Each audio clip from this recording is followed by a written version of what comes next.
Yo, we got Lego Transformers Revenge of the Fallen Megatron here. Nice.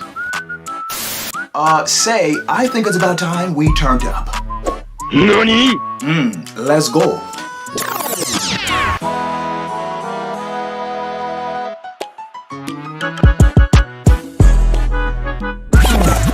Damn, son, where'd you find this? Yo, what's going on, guys? It's your boy Say here. Let's get right into it. Okay, and here we have Megatron in his robot mode. Now, before we get into the video, I do take build requests from channel members. So, if you guys are interested in having me build your favorite Lego mechs or Transformers, consider becoming a Super Say. Now, back to this Megatron here. Bro, I'ma keep it real with you. I like this Megatron. But I don't like this Megatron. Huh? Nah, hold up. I'ma tell you why.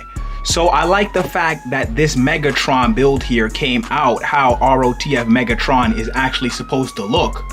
But I just don't like the design of R.O.T.F Megatron. Oh.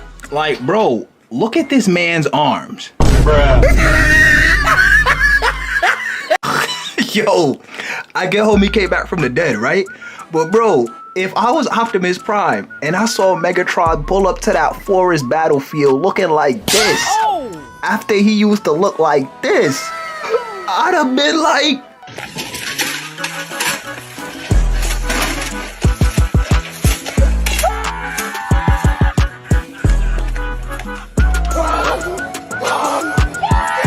Yo, this gotta be the worst reincarnation of Megatron I'd have never seen. Now, wait a minute now. That's my opinion. See, we gotta put that little disclaimer in there because I know people finna get triggered. It might even be too late. Some of y'all probably done hit the unsubscribe already. But in all seriousness though, let me know in the comments your favorite version of Megatron, because this is obviously my least favorite, but I know for some people this may be their most favorite, and that's cool. Currently, my favorite version of Megatron is that unreleased Bumblebee movie Megatron, and bro, I'm definitely building this one day. Now, as for the kibble management and stability of this build, the kibble management is actually pretty good. Yeah, look at that.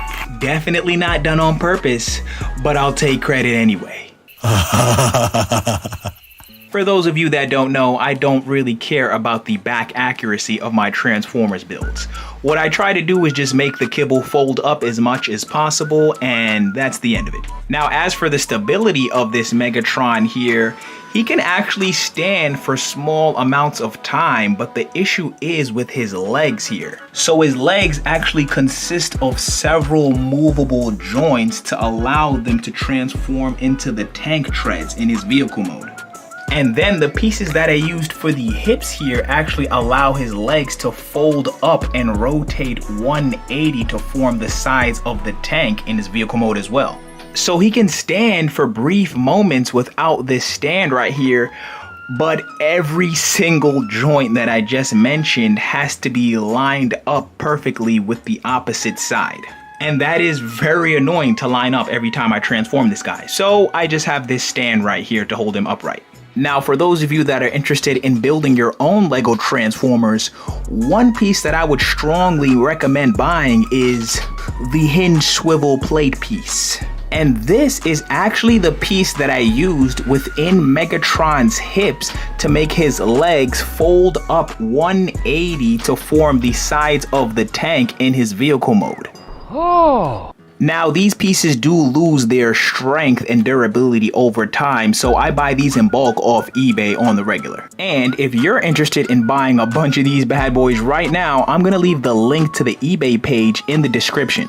On top of that, if you buy using the link that I provided for you in the description, I'll get a little commission from your purchase as well. Okay, and as for the accessories, Megatron pretty much just has his hand cannon, which can snap on and off to his forearm there. Now, I think we can all agree that he does look way cooler with the arm cannon, but in order to transform, he does need to have both arms on. As for a size comparison, This is a pretty big boy. Megatron here is coming in at a good 10.5 inches from head to toe in his robot mode. I like building within this scale of around like 8 to 12 inches because it allows me to build fully formed faces for my Transformers. And bro, believe me when I tell you this, a good Lego Transformer face can quite literally bring the whole build to life. On another note though, before we get back into that vehicle mode, if you guys are interested in sharing your Lego mechs or Lego Transformers, you should definitely pop into my Lego Mech Facebook group. Okay, and here we have Megatron back in his Cybertronian tank mode. Now, due to all the collapsing and folding down of the components, this Megatron is really only like 7 or 8 inches in his vehicle mode.